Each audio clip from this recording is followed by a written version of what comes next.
MPPSC 2024 का pre हो गया है। जिन बच्चों के नंबर अच्छे आ रहे हैं उनको सलाह दूंगा, मेंस में लग जाइए। मेंस के जो जो टॉपिक आप हैंड रिटन नोट्स नहीं बना पाए हैं उनके हैंड रिटन नोट्स बना लीजिए। यदि नोट्स कंप्लीट हैं तो उनको एक बार अच्छे से अपडेट कर लीजिए, अच्छे से उनका रिवीजन करके ज़्यादा से ज़्यादा आप टेस्ट सीरीज में इन्वॉल्व हो जाइए। और जिन बच्चों के प्री में अच्छे नंबर नहीं आ रहे हैं मैं उनको सलाह दूंगा कि एमपीपीएससी 2025 को टारगेट कर लीजिए। आप में से कई बच्चे टारगेट कर भी रहे होंगे। इसमें भी मैंने दो कैटेगरी रखी हुई हैं जो एमपीपीएससी 2025 को टारगेट कर रहे हैं। पहली कैटेगरी जो सेल्फ तैयारी नहीं कर सकते हैं उनको हेल्प की जरूरत लगेगी, और दूसरे वो हैं जो सेल्फ तैयारी कर सकते हैं। तो पहले बात करते हैं उन लोगों की जिनको हेल्प की जरूरत लगेगी। इसमें नौकरी करने वाले, गृहिणी, इन सब लोगों को शामिल कर सकते हैं, और खासकर वो बच्चे जो अंडर ग्रेजुएशन हैं या अभी 12th पास करके आए हैं उनको तो हेल्प की जरूरत पड़ेगी ही पड़ेगी। तो मैं ये कहूँगा आप लोगों से, यदि आप एमपीपीएससी 2025 टारगेट कर रहे हैं और आपको हेल्प की जरूरत है तो आप नैया पार का एक ऑनलाइन कोर्स परचेज कर लीजिए जो 4,999 रुपए का है। इस कोर्स की विशेषता ये है कि यह कोर्स पूरी तरह से लाइव रहेगा, जिसमें पर डे 3 क्लासेस होंगी। चूंकि ये फाउंडेशन बैच है और इसका जो ड्यूरेशन है वो 18 मंथ का है। 18 मंथ, उससे पहले ही हम पूरा कोर्स कंप्लीट कर लेंगे। पूरा कोर्स कंप्लीट करने का क्या मतलब है, हम पूरा प्री जो 10 यूनिट हमको बोला गया है पढ़ने के लिए उन 10 यूनिट को पूरा कंप्लीट करेंगे। जैसे ही प्री का अनाउंसमेंट होगा हम आपके लिए प्री की लाइव क्लासेस इसमें स्टार्ट कर देंगे, कोई अलग से पे नहीं करना पड़ेगा। अभी हम लोग जब तक प्री का अनाउंसमेंट नहीं होता है मेंस पर पूरी तरह से फोकस करेंगे, और मेंस में जो पूरे पेपर हैं, कितने पेपर है हमारे पास 6, उनकी पूरी लाइव क्लासेस हम आपको कंप्लीट करवाएंगे, हिंदी और इंग्लिश दोनों लैंग्वेज में। यह इंग्लिश क्लास होने वाली है। तीसरा ये है कि इसमें टेस्ट सीरीज भी अवेलेबल होगी, लेकिन सिर्फ और सिर्फ प्री के लिए, मेंस के हम टेस्ट सीरीज में अवेलेबल नहीं कराएंगे। चौथा, इसमें हम आपको आंसर राइटिंग प्रोवाइड करवाने वाले हैं, यानी अगर आपसे आंसर राइटिंग नहीं बनती है तो निश्चिंत हो जाइए, हम आपको पढ़ाएंगे भी और लिखना भी सिखाएंगे। आप जो भी नोट्स बनाते हैं अगर उसमें कुछ कमी रह जाती है तो हम क्वालिटी इंप्रूवमेंट प्रोग्राम भी आपको इसमें अवेलेबल करा देंगे। तो ये जो कोर्स है 4,999 रुपए में, जो 24 जून से स्टार्ट हो चुका है, एडमिशन चालू है, 2 क्लासेस हो चुकी हैं इसमें। अगर आप लाइव क्लास नहीं देख पाते हो, मान लो जॉब में हो या घर के कामों में लगे हुए हो, तो आप इसके रिकॉर्डेड लेक्चर भी देख सकते हैं। 18 महीने तक ये लेक्चर रिकॉर्डेड आपके पास रहेंगे। तो ये इस क्लास की ये विशेषताएं हैं जो आपको बेनिफिट दे सकती हैं उस कंडीशन में जब आप स्वयं से तैयारी नहीं कर पा रहे हैं, तो मैं आपको ये सलाह दूंगा। इसमें एक बात और अच्छी है, पीडीएफ जो भी मिलेगा आप उसको डाउनलोड कर पाएंगे, और पीडीएफ हिंदी और इंग्लिश दोनों लैंग्वेज में रहेगा। तो इस हिसाब से यह एक कंप्लीट पैकेज है ना, और पूरा गाइडेंस उसमें मिलेगा। डेमोज यूट्यूब पर डले हुए हैं, तो आप इस पर सब्सक्राइब कर सकते हैं। यदि आप किसी अन्य कोचिंग का भी लेना चाहें तो वहां से भी ले सकते हैं। मैं ये कहना चाह रहा हूं कि यदि सेल्फ करने में असमर्थ हैं तो किसी ना किसी की हेल्प ले लीजिए, या तो किसी कोचिंग से ऑनलाइन कोर्स परचेज कर लीजिए या किसी कोचिंग में जाके ऑफलाइन क्लासेस लेना शुरू कर लीजिए, है ना। सेल्फ करने से अगर समझ नहीं है तो हम गलत दिशा पे भी जा सकते हैं। ये जो कोर्स है इसको परचेज करने के लिए आपको नैया पार का एप्लीकेशन डाउनलोड करना पड़ेगा, प्ले स्टोर पर मिल जाएगा। और इसके अलावा एमपीपीएससी 2024 मेंस के लिए भी इंडिविजुअल कोर्सेज अवेलेबल हैं, जैसे पेपर फर्स्ट का कोर्स अवेलेबल है, paper second, paper third, paper 4 का पार्ट बी उद्यमिता हिंदी, साथ ही साथ quality improvement programme, mentorship programme, answer writing के कोर्स भी अवेलेबल हैं, और एक सारांश बैच है जिसमें आपको उद्यमिता भी मिल जाएगा, पेपर थर्ड का पार्ट ए इकोनॉमिक्स मिल जाएगा, पेपर 2 का पार्ट बी सोशियोलॉजी मिल जाएगा। ये सब आपको अभी अवेलेबल है। अभी आप परचेज करते हैं तो 20% का फ्लैट डिस्काउंट है, और अधिक जानकारी के लिए आप नैया पार का टेलीग्राम चैनल ज्वाइन कर सकते हैं। इसमें आपको एमपीपीएससी संबंधित सभी जानकारियां, जैसे कोई नोटिफिकेशन हुआ, कोई पेपर हुआ, कोई नोट्स हुआ, वो उपलब्ध होती रहती हैं, और साथ में क्विज उपलब्ध रहते हैं जिससे कि आप प्री के लिए अच्छे से तैयार हो पाएं। अब बात करते हैं उन छात्रों की जो सेल्फ तैयारी कर सकते हैं। आप लोगों को 5 स्तंभों पे काम करना है। पहला है सिलेबस, अच्छे से रट डालो और बहुत अच्छे से इसकी समझ बना लो। अगर आपको सिलेबस निकालना है तो एमपीपीएससी की वेबसाइट पर जा सकते हैं, या फिर नैया पार के टेलीग्राम चैनल पर आपको पीडीएफ मिल जाएगी, इंग्लिश और हिंदी में दोनों में अलग अलग अवेलेबल है। दूसरा है प्रीवियस ईयर क्वेश्चंस, पिछले साल के प्रश्न प्री और मेंस दोनों के आपके पास होने चाहिए, कहां से मिलेंगे? किसी भी बुक स्टॉल पर मिल जाएंगे, किसी भी पब्लिकेशन के ले लो, कोई फर्क नहीं पड़ता। बस ध्यान रखना है कि मेंस के अनसॉल्व्ड लेना है 2014 से लेकर 23 तक, और प्री के सॉल्व लेना है। कोशिश करना 1993 से लेकर 2024 तक मिल जाए आपको। 24 तो अभी हुआ है तो वो आपके पास होगा ही।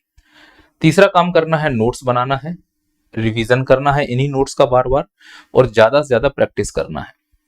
रिवीजन और प्रैक्टिस तो तब कर पाओगे जब आपके पास नोट्स हों, वो भी खुद के लिखे हुए फुल लेंथ नोट्स। फिर इसी में से हम लोग सिनॉप्सिस निकालना शुरू करेंगे। पर सबसे बड़ी समस्या तो ये है सेल्फ तैयारी करते समय कि सर नोट्स बनाएं कैसे, क्योंकि अब आपको विषय की जानकारी तो है ही कि इतिहास भूगोल होता क्या है और उसे कैसे पढ़ते हैं। मैं ये सलाह दूंगा नोट्स बनाने के लिए कि आप 3 चीजें अपने टेबल पर रखें। सबसे पहले सिलेबस, जिस भी पेपर का आप नोट्स बनाने वाले हैं उस पेपर के सिलेबस को आप एक बार गहराई से समझ लीजिए। दूसरा, प्रीवियस ईयर क्वेश्चंस, अगर मेंस के नोट्स बना रहे हैं तो मेंस के प्रीवियस ईयर क्वेश्चन तुम्हारे पास होने चाहिए। और तीसरा है, किसी भी कोचिंग के तुम्हारे पास नोट्स हो या फिर कोई ऑथेंटिक किताब हो। सबसे ज्यादा मुश्किल तो यही है कि किस कोचिंग के नोट्स या किस ऑथेंटिक किताब का चयन करें। तो मैं एक उदाहरण के तौर पर आपको समझाना चाहता हूं कि सपोज कीजिए आपको भूगोल के नोट्स बनाने हैं, यानी पेपर फर्स्ट का पार्ट बी मेंस में, पेपर फर्स्ट का आपको पार्ट बी बनाना है, ठीक है। तो इसके लिए क्या करेंगे हम? इसके लिए पहले तो हम ये देखेंगे कि हम किस टॉपिक को चुन रहे हैं। तो मैंने कहा कि हम लोग हिमालय का नोट्स बनाने वाले हैं। अब हिमालय के नोट्स बनाने के लिए हमारे पास कंटेंट होना चाहिए। कंटेंट का मतलब कोई बुक हो या फिर किसी कोचिंग के नोट्स हो। तो सर कंटेंट कहां से इकट्ठा करेंगे? तो मैं ये बोलूंगा कि दृष्टि, आपने सुना होगा, दृष्टि की क्विक रिवीजन बुक आती है एक, इनकी ज्योग्राफी की क्विक रिवीजन बुक बहुत अच्छी है, इतिहास हिस्ट्री की भी बहुत ठीक लगी मुझे, और पॉलिटी की बहुत अच्छी लगी। तो आप चाहो तो दृष्टि की क्विक रिवीजन बुक को बुक के रूप में सजेस्ट कर सकते हैं। लेकिन अगर किसी कोचिंग के नोट्स करना चाहें तो सर उसके लिए क्या करना चाहेंगे? कोचिंग के नोट्स के लिए मैं प्राथमिकता दूंगा, या तो आप आकार के नोट्स ले लो, तो आकार के नोट्स हो जाएंगे और दृष्टि की क्विक रिवीजन बुक हो जाएगी, 2 सोर्स हो जाएंगे। आकार के अगर नहीं है, आपके पास अगर हिंद एकेडमी के नोट्स हैं, है ना, बहुत मेहनत की है इन सर ने, या फिर आपके पास निर्माण के नोट्स हैं। अब निर्माण में तो पुलिंदा है पूरा, पता नहीं कहां कहां से कंटेंट उठाकर पटक दिया है उन्होंने, तो उसमें से चुनने में बड़ी मुश्किल हो जाएगी आपको। फिर भी आप आकार और हिंद एकेडमी को प्रेफर कर सकते हैं, और क्विक बुक के रूप में दृष्टि का नोट्स प्रेफर हो जाएगा। तो एक टॉपिक के लिए आपके पास 2 बुक हो गई। अब चूंकि हम लोग हिमालय का कंटेंट बनाने वाले हैं, कैसे बनाएंगे? कुछ इस प्रकार से आपका नोट्स बना हुआ है। ये टॉपिक का नाम क्या रखा है बेटा हम लोगों ने? टॉपिक का नाम है हिमालय। यहां आपने हिमालय लिख दिया। अब देखो इसको कैसे बनाना है। एक बॉक्स बना देना यहां पर, यहां लिखना लंबाई, उदाहरण के तौर पर यहां लिख दिया चौड़ाई, यहां लिख दिया ऊंचाई, यहां लिख दिया राज्य, डब्बे में लिखा है कितने राज्यों में कितनी ऊंचाई है कितना। तो ये हो गए तुम्हारे फैक्ट। तो हिमालय के जो फैक्ट हैं या किसी भी टॉपिक के जो फैक्ट हैं उनको उठा के डब्बे में रख दो। तो जब रिवीजन करोगे तो ये डब्बा सीधा तुम्हारे प्री में काम आ जाएगा। अब मेंस के कैसे नोट्स बनाएंगे? मेंस के लिए क्या करेंगे हम इसमें? मेंस में क्वेश्चन आते हैं जैसे कि हिमालय का महत्व बताओ, तो पॉइंट आउट कर लेना, 1 महत्व, 2 महत्व, 3 महत्व, 4 महत्व, 5 महत्व। या हमसे पूछेगा हिमालय का निर्माण बताओ, है ना। निर्माण में भी वो हमसे पूछ सकता है प्लेट टेक्टोनिक के बारे में, वो हमसे पूछ सकता है कोबर के सिद्धांत के बारे में। सर हमें कैसे मालूम कि मेंस में क्या पूछेगा? इसीलिए तो मैं कह रहा हूं कि जब आप किसी टॉपिक का कंटेंट बनाने जा रहे हो तो उस टॉपिक के कंटेंट बनाने से पहले सिलेबस को रखो सामने और देखो कि सिलेबस में क्या हिमालय दिया गया है कि यूं ही बनाने में लगे हैं। और दूसरा रखो प्रीवियस ईयर क्वेश्चन। ये जो प्रीवियस ईयर क्वेश्चन है ये बताते हैं कि हिमालय से किस प्रकृति के प्रश्न आते हैं। हिमालय से जो प्रश्न आएंगे वो किस प्रकृति के आएंगे, दूसरा, हिमालय के प्रश्न कितनी गहराई के आएंगे, जिससे कि हमें पढ़ने का मालूम चले कि कितना डेप्थ में जाके पढ़ना है। तो प्रीवियस ईयर क्वेश्चन से जब उस टॉपिक को हम देखते हैं कि अभी तक एमपीपीएससी ने हिमालय से कैसे प्रश्न पूछे हैं, तो फिर हम उसी हिसाब से इन नोट्सों का सहारा लेकर और इनको लिखना शुरू कर देंगे और उस हिसाब से हम अपने नोट्स को तैयार कर लेंगे। तो प्रीवियस ईयर क्वेश्चन तुमको रास्ता दिखाते हैं, भटकने से रोकते हैं। ऐसा लगता है जैसे अंधेरे में किसी ने तुम्हें टॉर्च पकड़ा दी हो, यानी कि जब तुम ये पढ़ रहे हो तो प्रीवियस ईयर क्वेश्चन तुमको वो अंधेरे में रास्ता दिखाएगा। ये महत्व है प्रीवियस ईयर क्वेश्चंस का। तो इस प्रकार से देखोगे तो प्री भी तैयार हो गया। अब हमने कैसे निकाला प्री की ये फैक्ट, तो प्रीवियस ईयर क्वेश्चन हमने प्री के भी देखे होंगे ना हिमालय के। सर इसमें तो मेहनत लग रही है, इसीलिए तो बोला है कि जो बच्चे मेहनत कर सकते हैं सेल्फ, जिनकी रीढ़ में दम है, वो बच्चे ये काम करेंगे। जिनकी रीढ़ की हड्डी कमजोर है, 2 घंटे भी नहीं बैठ पाते पढ़ने के लिए, वो जाएं और ऑनलाइन कोर्स परचेज करें। क्योंकि तुम मेहनत नहीं कर रहे हो तो तुम्हारे बदले में दूसरा टीचर मेहनत कर रहा है, अपनी आंखें जला रहा है रात भर, रीढ़ की हड्डी में दर्द दे रहा है रात भर, और तुमको पका पकाया खिला रहा है, तो बदले में तुमसे पैसा लेगा। अगर वो नहीं करना चाहते हो तो सेल्फ स्टडी करो, और सेल्फ स्टडी कैसे करनी है वो मैंने आपको बता दिया है। अब इसमें एक और तरीका सुन लो, मैं तुमको तीसरा रास्ता भी बता सकता हूं कि सर अगर इनसे भी कुछ बेस्ट अगर मिल जाए, तो बेस्ट नहीं है, एक विकल्प है जो मैं आपको बता सकता हूं। इंदौर में एक जादूगर है, उस जादूगर का नाम है लकी जेरोक्स। पता नहीं नाम सही लिखा है कि नहीं लिखा है ना, लकी जेरोक्स। ये क्या करता है, यह लकी जेरोक्स वाला एमपीपीएससी की तरह नकल टिप्पा है। जैसे एमपीपीएससी खुद पेपर नहीं बनाती है, दूसरे एग्जाम के पेपर को कॉपी करके चिपका देती है, ऐसे ही ये लकी जेरोक्स वाला नकल टिप्पा खुद कोई नोट्स नहीं बनाता, दूसरों की मेहनत को कॉपी करके चिपका के हम लोगों को बेच देता है। इसका एक फायदा भी है, नुकसान भी है। नुकसान ये है कि जो टीचर मेहनत कर रहे हैं, जैसे हिंद अकेडमी वाले टीचर बहुत मेहनत करते हैं, अब कोई नोट्स बेच दे तो मेहनत का मेहनताना मिलना चाहिए ना, कोई फ्री में मेहनत तो नहीं कर रहा है ना। पर दूसरा फायदा ये है कि इस जेरोक्स की वजह से कई बच्चों का फला भी हो रहा है कि जो बच्चे इतनी महंगी महंगी बुक नहीं खरीद पाते हैं, वो इन फोटो कॉपियों के जरिए दूर बैठे तैयारी भी कर सकते हैं। तो सकारात्मक और नकारात्मक कुल मिला के लकी जेरोक्स वाला मिनाको बिस्कुट वाला है, मीठा भी लगता है और नमकीन भी लगता है।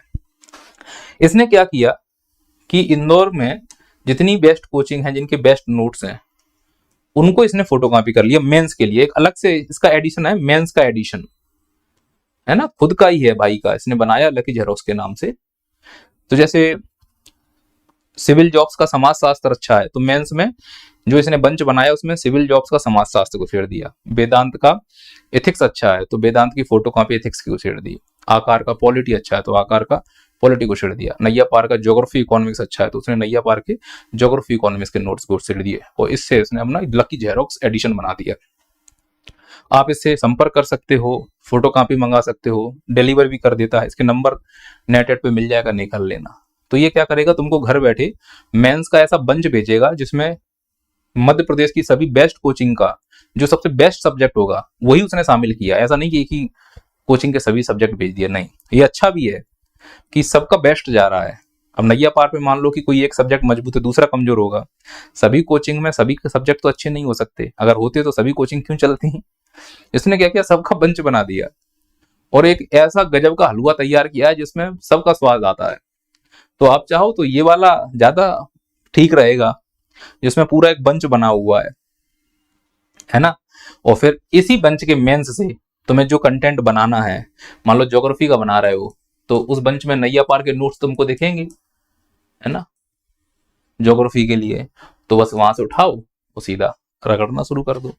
अब मुझे नहीं मालूम नैया पार के नोट्स शामिल हैं कि नहीं, क्योंकि नैया पार के नोट्स फिजिकली गए नहीं बाहर, है ना। पर ये लोग जुगाड़ू आदमी है, कहीं से भी जुगाड़ निकाल के व्यवस्था कर ही लेते हैं। लेकिन मैंने पूरी हिदायत बरती है कि मेरे नोट्स अभी बाहर नहीं है, अभी पूरी तरह से एप्लीकेशन के डिजिटल पर ही हैं। लेकिन किससे लड़ने जाएं और किसको क्लेम करने जाएं, ठीक है, जो हो रहा है होने दो। तो ये एक रास्ता है कि हम कर सकते हैं काम। ये बात समझ में, तो आप ये अपना सकते हो। ट्रिक काम करे कि नहीं करे, मेरे हिसाब से काम करनी चाहिए, ईमानदारी से मेहनत करते हो तो। और जो नोट्स बनते जाए उनको बार बार रिवीजन करते जाओ। 4 महीने तक लगातार इसी प्रकार से अपने नोट्स बना लो। नोट्स बनाते समय प्रीवियस ईयर क्वेश्चन का साथ नहीं छोड़ना है, सिलेबस का साथ नहीं छोड़ना है। और सिलेबस पढ़ते पढ़ते न्यूज़पेपर भी पढ़ते रहो। जहां कोई अपडेट दिखे तुरंत नोट्स में अपडेट कर दो। जैसे कोई चक्रवात तुमने नोट्स बनाए और कोई चक्रवात आया तो उसको वहां पे डब्बे बना के चक्रवात बता दो कि ये वाला चक्रवात पश्चिमी घाट में आया था। तो इससे नोट्स भी अपडेट होते जाते हैं करंट के साथ साथ, है ना। वैदिक घड़ी उज्जैन में लगी थी। तो इस प्रकार की चीजों को आप समझिएगा। मिलते हैं अगले वीडियो में। जय हिंद, जय भारत।